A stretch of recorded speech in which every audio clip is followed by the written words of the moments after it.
ยุคខ្មានាងអូនគេងឬនៅដេកស្ងាត់យ៉ាងនេះពីលពៅមិនឃើញតបសាអូនមានរឿងអ្វីមែនទេបងនៅឆ្ងាយបារម្ភជីវ៉ាខលទៅអូនច្រើនលើកច្រើនសារគ្មានអ្នកលើកឆ្លើយខលមកវិញលើសំលេងព្រមសំដីមិនសូវពីរួមសំឡុតត្រានត្រាដែលពេកទៅខលថ្មនឹងតែភ្លេចឈឹងយ៉ាងបែកគ្នាហើយមានសតិសួរអូនអោឆ្លើយដោយការគ្រាមុនសង្សារចាំងអើយបងសំតខលទៅរំខានព្រោះរឿងពុតមកតែយ៉ាងខំសាងមិនតន់ភ្លេចអស់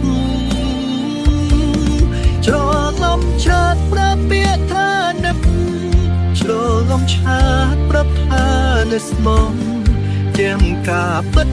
បំនេនគិតខំម្នាក់ឯងរហូតសង្សារច័ន្ទអើយប្រាប់ញៀនថ្មីអូនថាបងសុំទុំ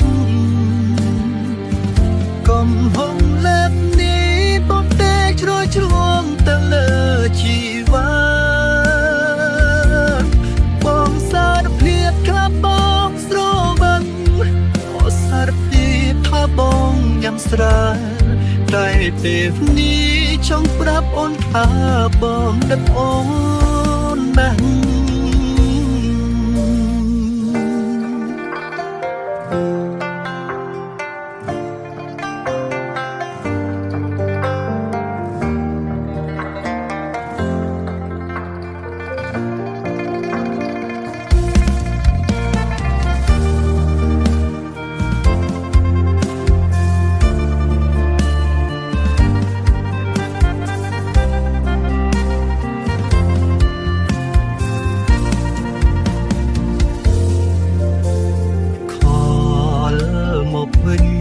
សំលេងព្រមសំដីមិនសូវពីរួមសំឡុតត្រានត្រាដែលពេកទៅខលថ្មនឹងតែភ្លេចឈឹងយ៉ាងបែកគ្នាហើយមានសតិសួរអូនអោឆ្លើយដោយការគ្រាមុនសង្សារចាំងអើយបងសំតខលទៅរំខាន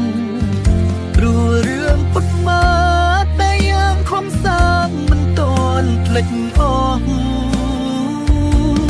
ច្រឡំឆាតប្រាប់ពាក្យថាដឹកច្រឡំឆាតប្រាប់ថានៅស្មងទាំងការពិត